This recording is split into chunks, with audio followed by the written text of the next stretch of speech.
Hayırlı akşamlar arkadaşlar. İnşallah bu akşam yeni bir kitaptan yeni bir inşallah okuma, yeni bir ders yapacağız. Nereden okuyacağız? Kurslarda kullandığımız 40 şair, 40 şiir çalışmasından Rikahat üzerine inşallah bu akşam bir okuma yapacağız. Tabii Rikahat, el hattı olmakla beraber matbu tarz, matbaalarda kullandığımız Rika hattının ne diyelim ki e,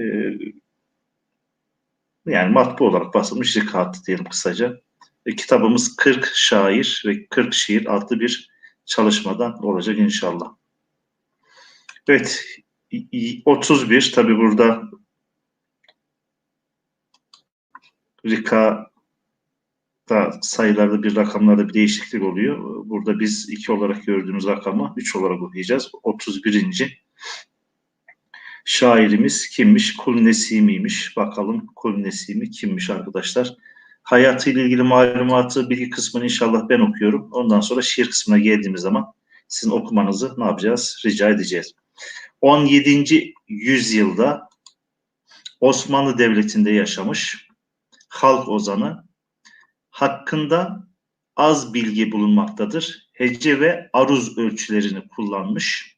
Şah İsmail, Pir Sultan Abdal, İmadüddin Nesimi'nin tarzına yakın eserler vermiştir. Nesimi ile isim olarak karıştırılmaktadır. İsmi Kul Nesimi, yani meşhur Azeri edebiyatının önemli, ünlü şairlerden Nesimi değil.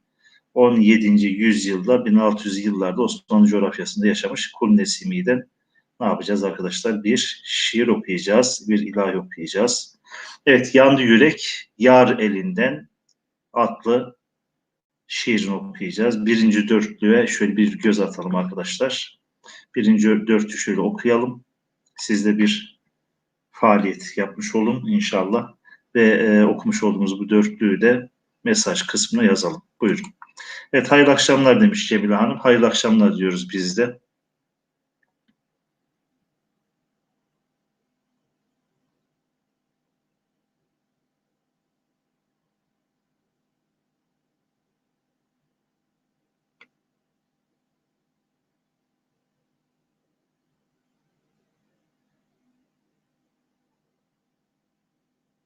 Evet arkadaşlar, 40 şair 40 şiir adlı çalışmadan Rika hattıyla yazılmış bir kitaptan ne yapıyoruz şu an? Okuma yapıyoruz.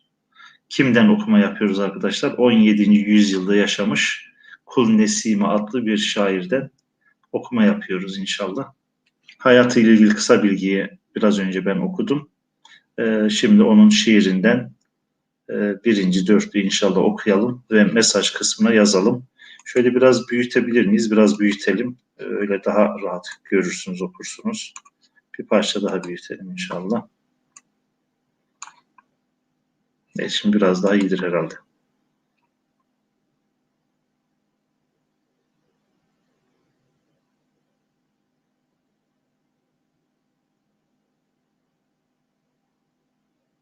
Ömrüm Hanım, onu takıntım değil de takatim diye okuyalım. Takatim. Takıntı kelimesi yani Osmanlı'da özellikle o yüzyılda kullanılması çok da mümkün olan bir kelime değil.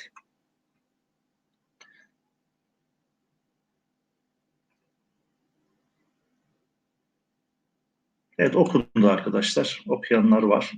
Evet, ben okuyorum o zaman, siz takip edin. Yandı yürek yar elinden, bilmem yare ne ideyim ne edeyim, takatim yok dosta varam, çare bilmem ne ideyim. Takatim yok dosta varam, çare bilmem ne ideyim. Evet, birinci dörtlü okumuş olduk. Evet arkadaşlar, ikinci dörtlüğü inşallah okuyalım. Sağda 3 dize, solda da üstte arkadaşlar bir dize kalmış, 4 dizeli. Evet, şiirimizin ikinci bölümünü inşallah okuyalım. Buyurun.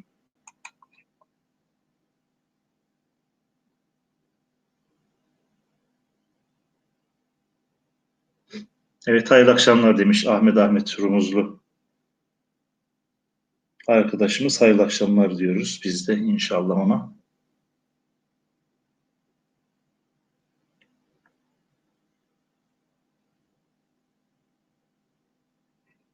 Az çok bilinen bir şair de bazen isim benzerliğinden dolayı Nesimi ile karıştırılma durumu var. Fakat bu Kul Nesimi Osmanlı coğrafyasında yaşamış.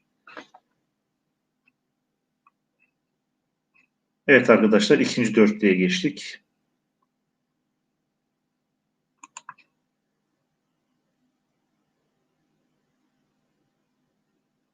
Evet, 3 mısramız sağda, bir mısramız da solda bulunuyor arkadaşlar. Dizayn yaparken biraz böyle üzeriniz olmuş herhalde. Onun için sol tarafa kaçmış dizelerden bir tanesi.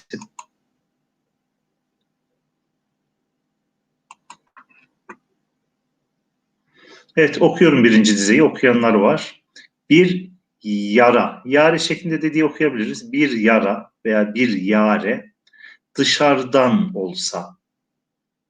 İkinci dize özellikle arkadaşlar ikinci kelimedeki şu rika hattına mahsus iki harfin birleşmesinden oluşan ne diyelim bu yeni harf veya hece harfi okuyalım. Üstünde 3 nokta var ve ikisi o. Bir ne verecektir? Bir işaret verecektir. Evet arkadaşlar, ne okuduk? İkinci dizeyi. Evet, Ömrüm Hanım birinci dizeyi okudu. El ihtiyar rumuzlu arkadaşımız bir yari dışarıdan olsa güzel. Halk ona bir merhem çalar. Halk ona bir merhem çalar. Güzel. Benim yarem içerdendir. Evet, gayet güzel. Solda dördüncü dizemizde solda kalmış. Onu da okursak bu dörtlüyü de ne yapmış oluyoruz arkadaşlar? Bitirmiş oluyoruz. Okuyoruz. Bir yare dışarıdan olsa halk ona. Kef ve elifin birleşmiş şekli arkadaşlar bu. Üç nokta koyduğumuz zaman da nef ile elifin birleşmiş hali oluyor. Ona. Halk ona bir merhem çalar. Benim yarem içerdendir. Çare bilmem ne ideyim diyoruz ve dördüncü kıtaya geçiyoruz arkadaşlar. Buyurun dördüncü kıtayı da inşallah okuyun. Mesaj kısmına yazın.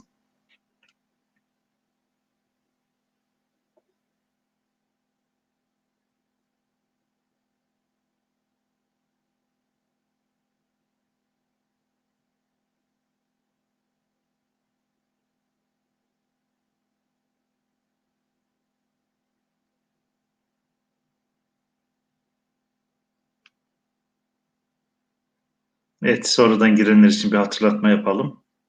17. yüzyılda yaşamış Kul Nesimi adlı şairimizden bir şiir okuyoruz arkadaşlar.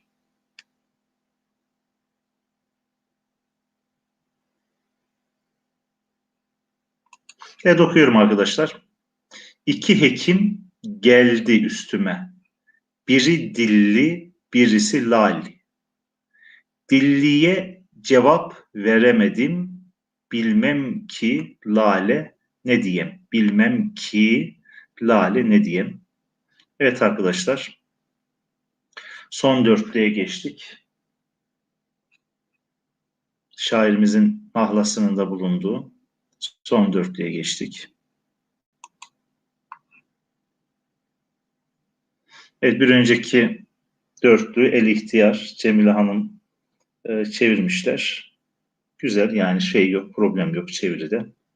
İki hekim geldi üstüme, biri dilli, birisi lal. Dilliye cevap veremedim, bilmem ki lali ne diyeyim. Evet, gayet güzel, problem yok. Demek ki Rikahat'ta da bir aşinalığımız var. Derse katılanlarda o noktada bir sıkıntı yok inşallah. Evet, şiirimizin dörtlüğü arkadaşlar, dördüncü kıtası.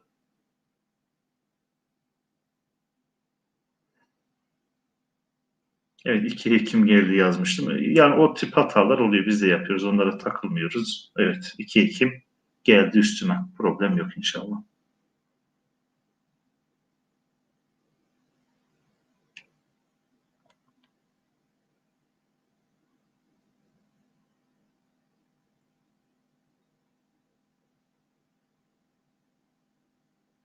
Yani dil son derecede sade. Yani 17. yüzyılda yazmasına rağmen tabii halk ozanı, halk şairi.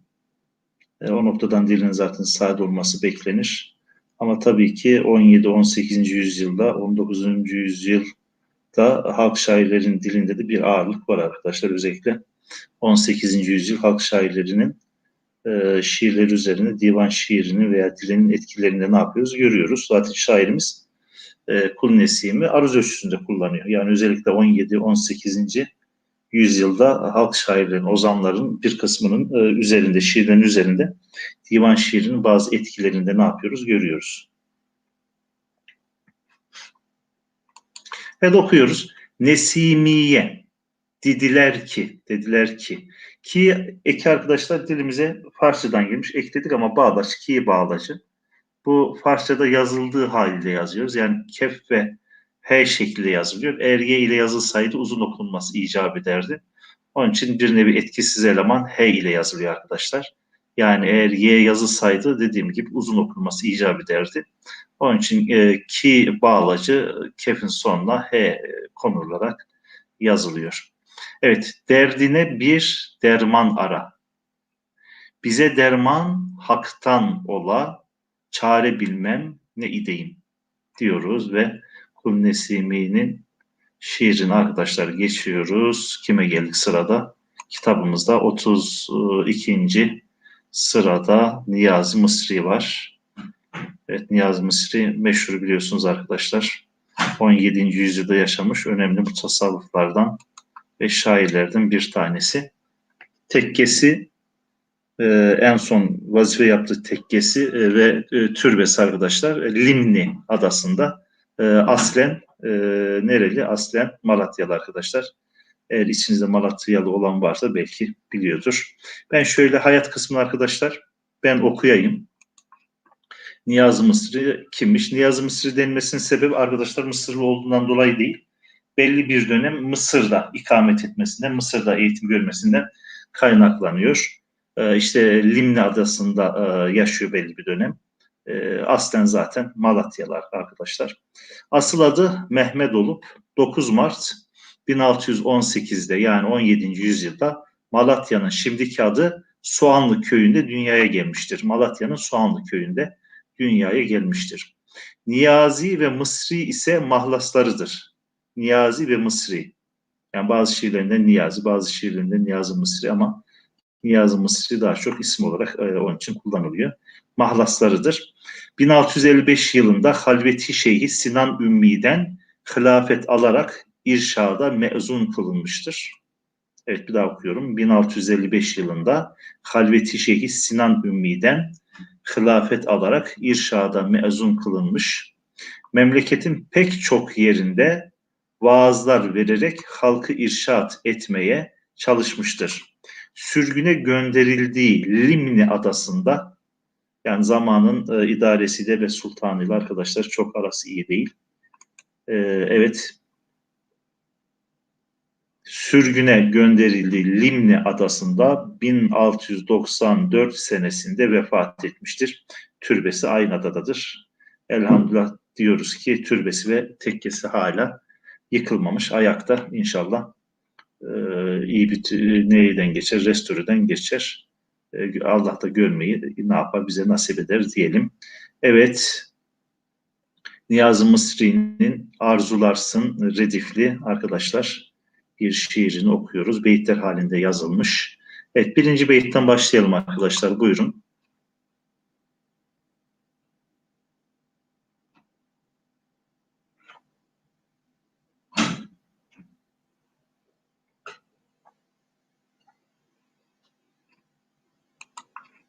Evet. Nesimi'den sonra evet geçtiğimiz şairimiz Niyazi Mısri arkadaşlar. Ünlü mutasavvıflardan Halveti Şeyhi.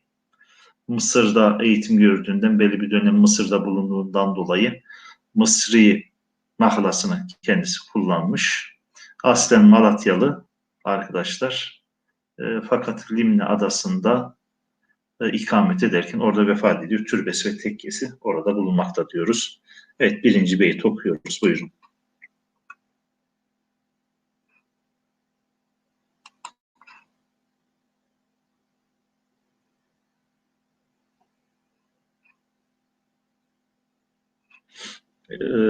Niyazi Mısri'nin şiirlerinde arkadaşlar Yunus Emre etkisi çok barizdir. Çoğu yerde zaten kendisi Yunus tarzı söylediğini kendisi ifade ediyor.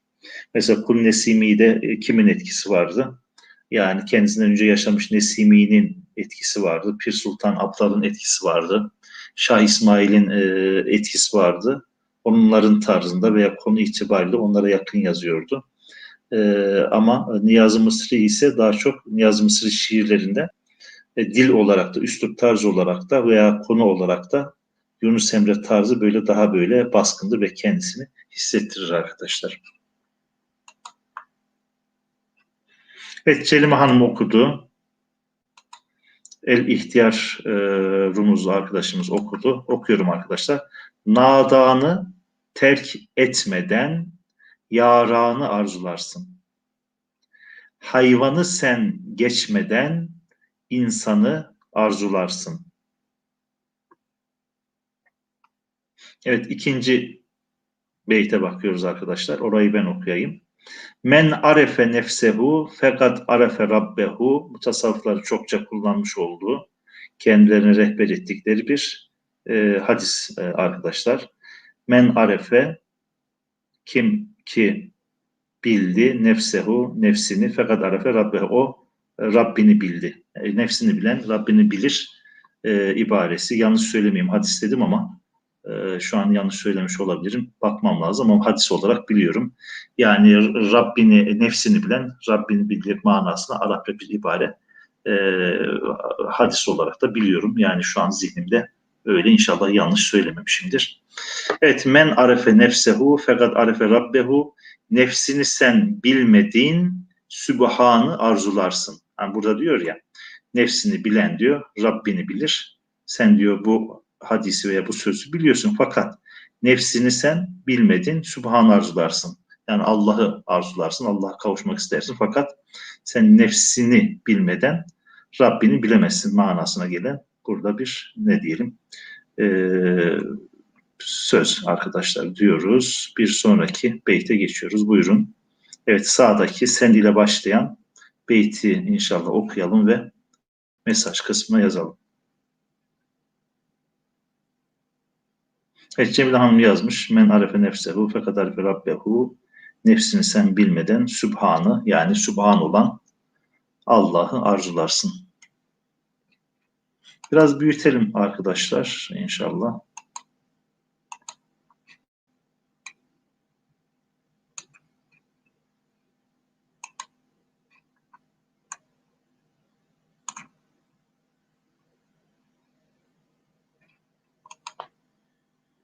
Şimdi biraz daha iyi olmuştur. Herhalde görüntü büyüyünce okumak biraz daha kolay oluyor.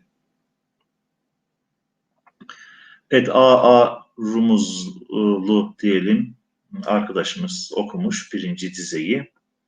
Sen bu evin kapısın henüz bulup açmadın. Sen bu evin kapısın henüz bulup açmadın. Kapısını da orada şey yapmamak için, yani ölçüyü taşmamak için bir hece düşürüyor orada. Yani kapısını yazıyor fakat orada kapısını tabii ölçüye uygun olsun diye sondaki ne yapıyor? Belirtme ekini arkadaşlar düşürüyor şairlerimiz. Evet, sen bu evin kapısın henüz bulup açmadın. İçindeki kenzi bi payanı arzularsın. Sen bu evin kapısın henüz bulup açmadın. İçindeki kenzi bi payan, yani sınır kenarı olmayan hazineyi, sonsuz bir hazineyi arzularsın diyor arkadaşlar. Evet, bir sonraki beyte geçiyoruz. Bir sonraki beyit. Şu kelimeye arkadaşlar özellikle dikkat edelim. Şu anda kullanımı var fakat biraz daha darlaşmış bir anlamıyla bir kullanımı var. Evet, okuyalım inşallah. Özellikle şu birinci kelimenin telaffuzuna dikkat edelim.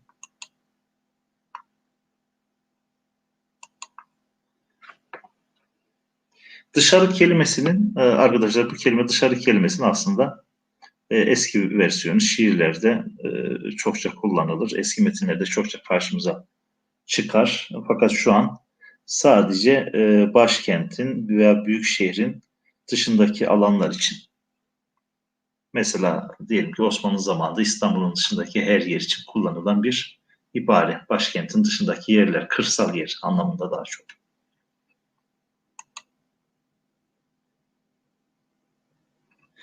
Cemile Hanım o Kenz diye okuyalım. Hazine anlamında. Genz değil de Kenz diye okusak daha uygun oldu. Bir önceki beyitteki Kef, Nun ve Z ile yazılan Kenz. Evet, Osman Çek yazmış taşra. Evet. Taşra kelimesi dışarı anlamda şu an kullanıyoruz. Hatta eski zamanda dış yerine daş deniliyor veya taş deniliyor arkadaşlar. Taşla üfürmek ile evet bu kelimeyi ne okuduk arkadaşlar? Yalunlanır mı ocak? Taşla üfürmek ile yani dışarıya üfürmek ile yalunlanır mı ocak? Yani ateşe alır mı? Alevlenir mi ocak? Yönün hakka dönmedin, ihsanı arzularsın. Dönmeden diye okuyamayız arkadaşlar. Dönmedin. Yönün hakka dönmedin, ihsanı arzularsın. Bir defa daha okuyorum.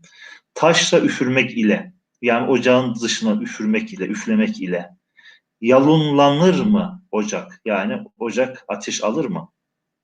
Harlanır mı?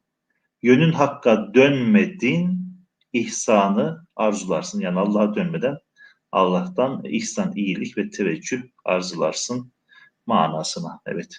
Evet arkadaşlar bir sonraki beyte geçiyoruz. Buyurun bir sonraki beyit.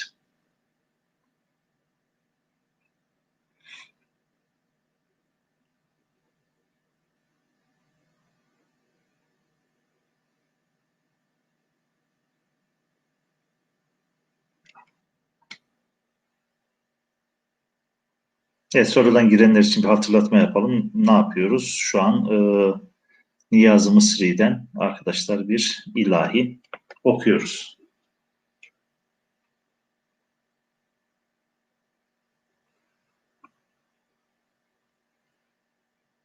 Tamam olabilir yani. Ocak, uçak zaten okunabilecek bir kelime. O noktadan çok problem olacağını zannetmiyorum. Evet ben okuyorum. Buyurun takip edin. Dağlar gibi kuşatmış benlik günahı seni. Dağlar gibi kuşatmış benlik günahı seni. Günahın bilmeden gufranı arzularsın. Günahını bilmeden affedilmeyi, bağışlanmayı, mağfiret olmayı arzularsın. Evet bir sonraki beyte geçiyoruz arkadaşlar. Buyurun herhalde şiir ikinci kısma geçiyor mu? Yok geçmiyor. Burada bitiyor.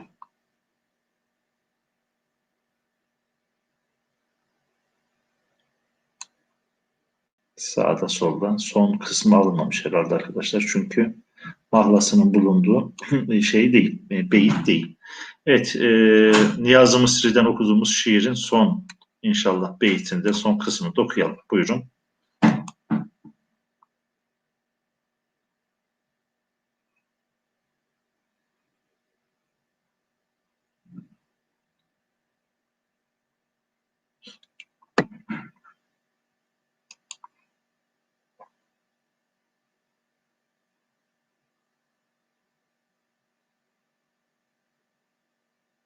Evet son kısmını da okuyorum arkadaşlar. Okumuşsunuzdur. Cevizin yeşil kabını yemekle tadı bulunmaz. Zahir ile ey fakih Kur'an'ı arzularsın. Zahir ile ey fakih Kur'an'ı arzularsın diyor Niyazi Mısri.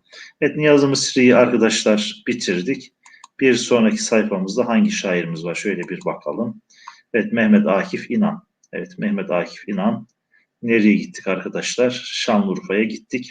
Evet hayatıyla ilgili kısmı arkadaşlar ben okuyorum. Mehmet Akif İnan. 1940 Şanlıurfa doğumludur.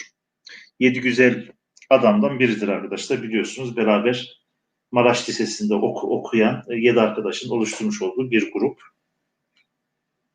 Onlardan bir tanesi. Belki de şiir yönüyle içlerinden en iyisi diyebiliriz. Yani içlerinden birini ne diyelim ki şiir noktasında daha öne çıkaracak olursak Yani Mehmet Akif İnan'ın şiirleri biraz daha tabii benim tarzıma uygun olduğundan olabilir. Biraz daha şey geliyor, kaliteli, daha güzel geliyor diğer şairlerimizin şiirlerine. Elbette onlar da şair, yazar. Onlar da önemli. Fakat Mehmet Akif İnan'ın şiirleri biraz daha benim şahsi olarak hoşuma gidiyor. Okuyalım hayatını. 1940 Şanlıurfa doğumludur. 1958'de Urfa Lisesi'nden Maraş Lisesi'ne sürgün gönderildi. Bak, sürgün olarak gönderiliyor ama hayatını değiştiriyor. Yani değişik bir şey. Bazen işte bizim şer gördüğümüzde hayır veya hayır gördüğümüzde şer var. Fakat kesinlikle işte sürgün Mehmet Akif İnan'ın Maraş Lisesi'ne gitmesine ve orada diğer altı güzel adamla karşılaşmasına sebep oluyor. Aynı yıl bir grup arkadaşıyla Derya gazetesini çıkardı. Bir yıl sonra Maraş Lisesi'nden mezun oldu ve ilk konferansını Urfalı şairler üzerine verdi. Aynı yıl içinde Dil ve Tarih Coğrafya Fakültesi Türk Dili ve Edebiyatı bölümüne kaydoldu. 2 sene sonra bıraktı. 1960 yılında Kahramanmaraş'ta Necip Fazıl Kısakürek ile tanıştı. 1999 Haziran'da rahatsızlandı ve aynı yıl Aralık ayında Urfa'ya döndü. 6 Ocak 2000 günü vefat etti. Evet, şairimizi kısaca ne yapmış olduk? Tanımış olduk. Kısaca şöyle özetleyecek olursak 1940 doğumlu 7 güzel adamdan birisi Maraş Lisesi'nde ve Urfa Lisesi'nde okuyor. Necip Fazıl'la neyi var? Teşriki mesaisi var. Yani Cumhuriyet dönemi önemli şairlerinden sayacağımız bir şairimiz, bir yazarımız. Evet, Mescid-i Aksa adlı şiirine arkadaşlar şöyle beraber bakalım, okuyalım. Dörtlükler halinde yazılmış. Birinci dörtlüğü inşallah okuyalım ve mesaj kısmına yazalım. Evet, Kazım Bey katıldı. Selamun aleyküm demiş. Aleyküm selam diyoruz. Evet, sonradan katılanlar için bir hatırlatma yapalım. Ne yapıyoruz? Bu akşam Rika hattıyla yazılmış 40 şair ve 40 şiir çalışması var. Oradan bir kısmını okuyoruz. İlk iki şairimiz kimdi? Kul Nesimi. Onun hayatına kısaca baktık. Daha sonra bir şiirini okuduk. İkinci olarak Niyazi Mısri'nin kısaca hayatına baktık. Bir şiirini okuduk. Şimdi de Mehmet Akif İnan'ın hayatına kısaca baktık ve onun Mescid-i Aksa, meşhur Mescid-i Aksa şiirini okuyoruz arkadaşlar. Birinci dörtlüğündeyiz. Şöyle biraz büyütelim. Evet, buyurun arkadaşlar.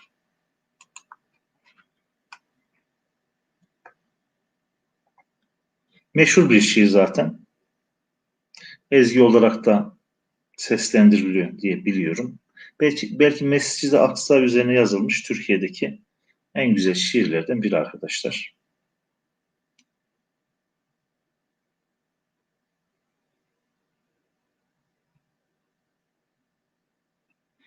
Evet, Mustafa Mesut Nebioğlu da katılmışlar. Selamun aleyküm demiş. Biz de aleyküm selam diyoruz. Hoş geldiniz arkadaşlar. Evet, Cemile Hanım birinci dörtlüğü okudu. Hemen ben onun çevirisinden okuyorum. Diğer arkadaşlar takip etsinler. Mescid-i Aksa'yı gördüm düşümde. Bir çocuk gibiydi ve ağlıyordu. Varıp eşiğine alnımı koydum. Sanki bir yeraltı nehri kaynıyordu. Bakalım son dize. Sanki bir yeraltı nehri kaynıyordu. Evet, gayet güzel. Çeviride problem yok. Mescid-i Aksa. Evet, uzak mescit anlamına geliyor arkadaşlar. Mescid-i Aksa. Mekke ve Medine'den uzakta olduğu için o üç tane kutsal ne diyelim bir mekandan mescitten en uzağı olduğu için Mescid-i Aksa diye isimlendirilmiş arkadaşlar. Mescid-i Aksa'yı gördüm düşümde. Bir çocuk gibiydi ve ağlıyordu. Varıp eşiğine alnımı koydum. Sanki bir yeraltı nehri kaynıyordu. Evet, ikinci dörtlüğe geçiyoruz arkadaşlar.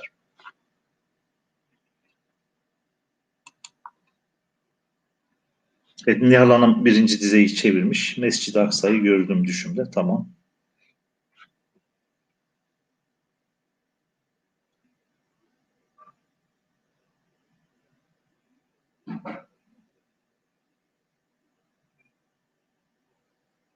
Rika hatta herhalde çok zorlamadı değil mi arkadaşlar? Yani zaten çok net.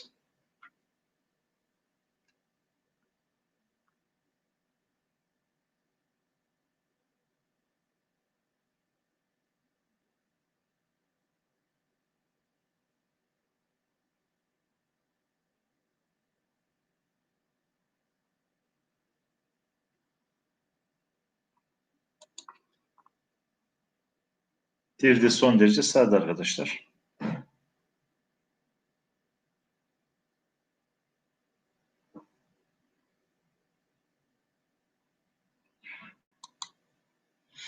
Çeviri yaparken şöyle de yapabiliriz. Biraz uzun sürüyor. Onun için dize dize, mısra mısra yapsak o şekilde de olabilir.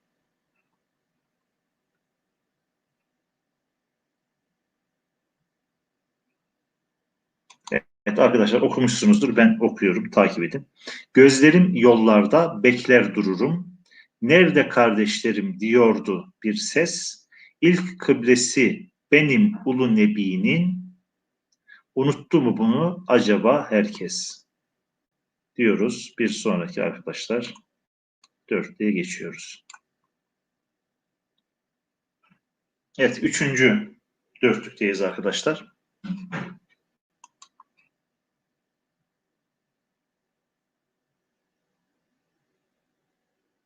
Cemile Hanım çevirmiş. Evet, Osman Bey başlamış. Nihal Hanım çevirmişler. Teşekkür ediyoruz kendilerine. Evet arkadaşlar, üçüncü dörtlüğe geçtik. Buyurun.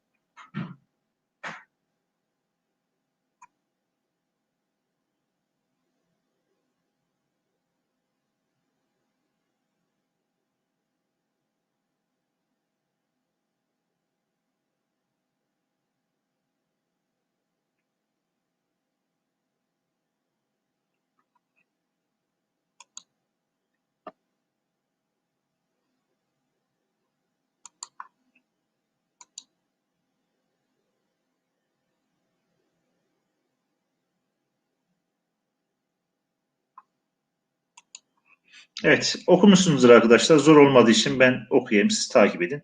Şimdi kimsecikler varmaz yanıma. Rasulden yoksunum, tek ve tenhayım. Rüzgarlar silemez gözyaşlarımı. Çöllerde gayip bir yetim vahayım diyoruz. Son dörtlüğe arkadaşlar geçiyoruz. Ondan sonra yeni bir şairimize ve şiirine ne yapacağız? Geçeceğiz.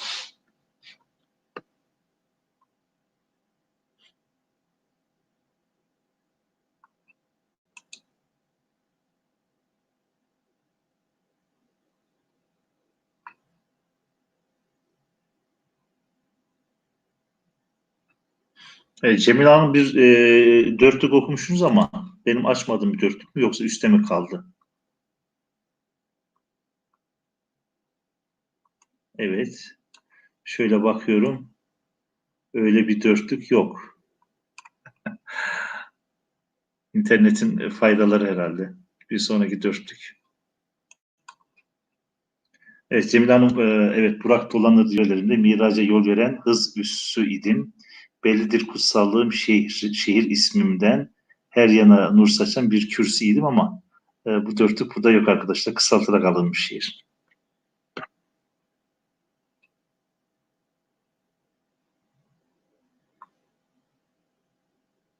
Evet okuyorum buyurun. Mescid-i Aksa'yı gördüm düşümde. Götür Müslümana selam diyordu. Dayanamıyorum bu ayrılığa. Kucaklasın beni İslam diyordu. Diyoruz ve şiir burada ne yapıyoruz arkadaşlar? Bitiriyoruz. Ve sırada ne var? Çukurova'ya gidiyoruz arkadaşlar. Dadaloğlu. Evet. 34. sırada Dadaloğlu var. Hayat kısmını ben okuyorum. Gerçek adı Veli'dir. 18. yüzyılın son çeyreğinde Çağrıyek arkadaşlar. Çağrıyek dörtte bir demek. Çağrı dört demek. Yer bir demek. Çağrıyek. Yani birin dördü dörtte bir anlamında. Biz çeyrek diye Türkçe'de telaffuzunu değiştirmişiz. Kayseri'nin Tomarza ilçesinde doğup 19. yüzyılın ortalarında öldüğü bilinmektedir. Evet gerçek adı Veli. Kayseri'nin Tomarza ilçesinde doğuyor ve 19. yüzyılda vefat ediyor. Doğum ve ölüm tarihleri hakkında kesin bilgi yoktur. Dili Anadolu Türkmen boylarının kullandığı halk Türkçesidir. Asıl ününü yiğitlik türküleri ile yaptı diyoruz arkadaşlar. Burada Kayseri Tomarza diye söylüyor ama yani Çukurova bölgesinin meşhur şairlerinden diye biliyorum. Toroslar'da yaşadığı için. Zaten Torosların bir tarafı Kayseri, Yahyalı tarafı, Tomarza belki tarafı, bir tarafı da Adana'nın ilçeleri. Evet arkadaşlar, devam edelim bakalım. Dadaloğlu'ndan hangi şiir var? Kalktı göç eyledi, Avşar illeri. Evet, meşhur bir şiir arkadaşlar. Birinci dörtlüğünü şöyle biraz büyüterek yansıtayım. Zamanımızda az kaldı. Bu şiiri okursak zaten süremiz olacak arkadaşlar. Evet, birinci dörtlüğü arkadaşlar okuyalım, buyurun.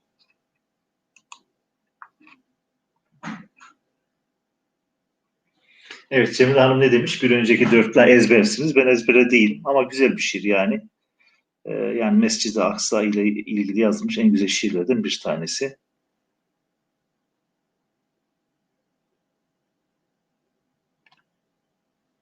Yani Nuri Pakdil de zaten Yedi Güzel Adam'dan yani Mescid-i Aksa Kudüs şair olarak isim yapmış, ünlenmiş ama bu Mehmet Akif İnan'ın yazmış olduğu bu şiir e, yani biraz daha ne diyelim ki Kudüs'te veya Mescid-i Aksa'da yazılmış şiirler içinde biraz daha onlara faik, biraz daha güzel.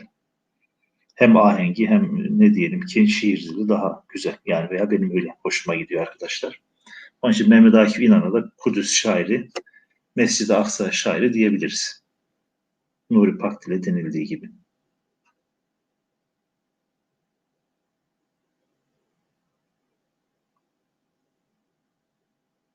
Bu şiir de meşhur bir şiir arkadaşlar.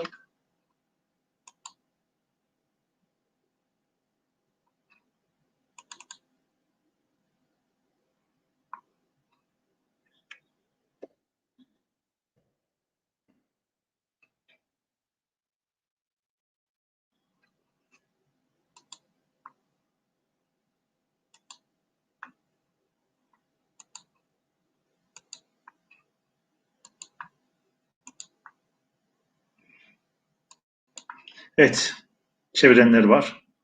Kalktı göç eyledi Avşar illeri, ağır ağır giden iller bizimdir. Arap atlar yakın eder Irak'ı, yüce dağdan aşan yollar bizimdir diyoruz. İkinci dörtlüğe geçiyoruz arkadaşlar, buyurun.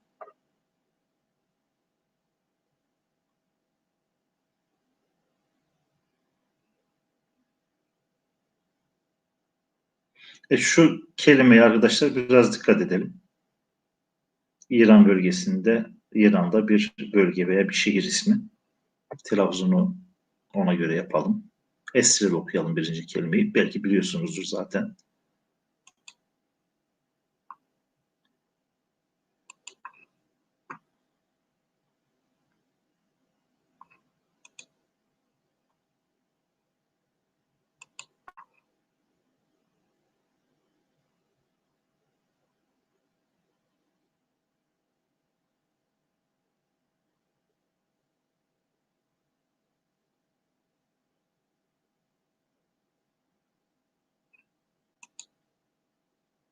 Ya da Osmanlıca Kirmani yazmış. Kirman şehri ve bölgesi var. Evet. Belimizde kılıncımız kirmani, taşı deler mızrağımın temreni, hakkımızda devlet etmiş fermanı, ferman padişahın dağlar bizimdir. İskan politikasıyla alakalı arkadaşlar bir şey var. Ne diyelim, zamanın hükümetiyle bir şeyi var. Dadaloğlu'nun bir çekişmesi, bir kavgası var. Yani iskana direniyor. Toroslarda o ne diyelim ki ortamda, o hür ortamda, o biraz daha başına buyruk ortamda yaşamaya alışmış Yörükler, Türkmenler, zaten Avşar herhalde kendisi. Çok da şeye yerleşmek istemiyorlar. Yani düz ovaya, Çukurova'ya, çok da kayıt altına belki gelmek istemiyorlar. Onun için bir şey var, o zamanın hükümetiyle bir çekişmesi var Dadaloğlu'nun. Ne diyor? Ferman Padişah'ın ise dağlar bizimdir diyor. Evet arkadaşlar, Dadaloğlu'nun şiirinde de herhalde kısaltma yapmışlar. Bir, iki, üçüncü dörtlük. Yoksa bu kadar kısa değildir arkadaşlar. Evet, son dörtlüğü okuyalım. Buyurun.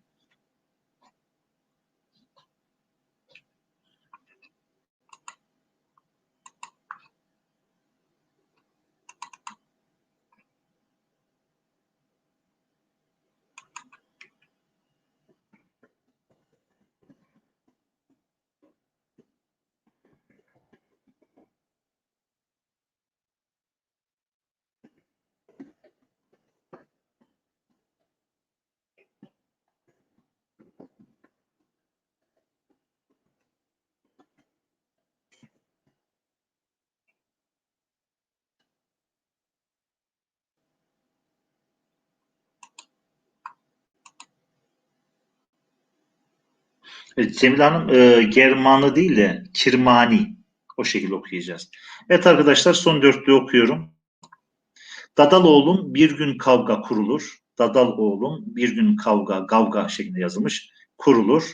Öter tüfenk,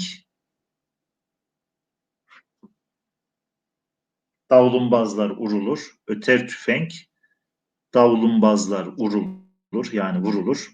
Nice koç yiğitler yere serilir. Ölen ölür, kalan sağlar bizimdir diyor Dadaloğlu.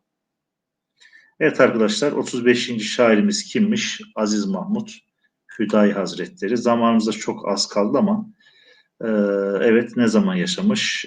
16. yüzyılda yaşamış. Evet, meşhur bir mutasavvıfımız arkadaşlar. 17. yüzyılın ilk çeyreğinde de yaşamış. İstanbul'da zaten meşhur, biliyorsunuz. Aziz Mahmut Hüdayi Hazretleri. Onun da şöyle bir şiirine bakalım, bir bölüm okuyalım. Zamanımızda kalmadı. Onun için biraz hızlı ediyorum. Hayatıyla ilgili kısmı ne yapmıyoruz? Okumuyoruz. İstanbul'da zaten yaşadığını ne yapıyoruz? Biliyoruz arkadaşlar. Üsküdar'da cami ve dergahının bulunduğunu da zaten biliyoruz çoğunlukla. Kabri yine İstanbul Üsküdar'da. Hemen şöyle ilahisinden bir bölüm okuyalım. Zamanımız kalmadı. Şuradan başlayalım. Evet, sağdan başlıyoruz arkadaşlar. En azından bir dörtlük okuyabilirsek birkaç dörtlük okuyalım. Şöyle biraz da büyütelim.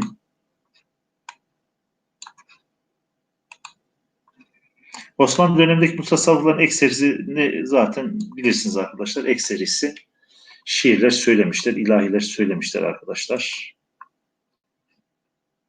Geleneksel olarak insanların üzerindeki belki etkisi icabı veya geleneksel olarak mutasavvıflar çoğunlukla şiirle halkı irşat yolunda ne yapmışlar? Tutmuşlar.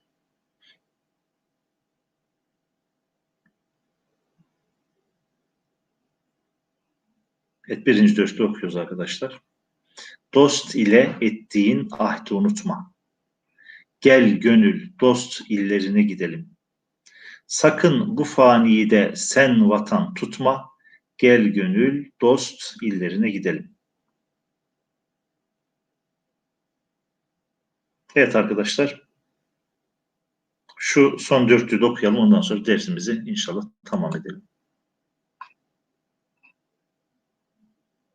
Evet, Cemile Hanım maşallah hızlı sesli klavye dediniz. Belki ondan kaynaklanıyor ama ahdi unutma derken oradaki arada kısa çizgi yok. Ahdi unutma. Evet, burayı da ben okuyayım arkadaşlar. Kudretimiz yettiğince aşalım. Pervaz urup yüce beller aşalım. Senin ile dost iline düşelim. Gel gönül dost illerine gidelim. Evet arkadaşlar, inşallah bugünkü derste burada tamamlayalım. İnşallah önümüzdeki hafta yeni bir kitapla buluşmak üzere yeni bir derste. Allah'a emanet olun diyorum. Hayırlı akşamlarınız olsun.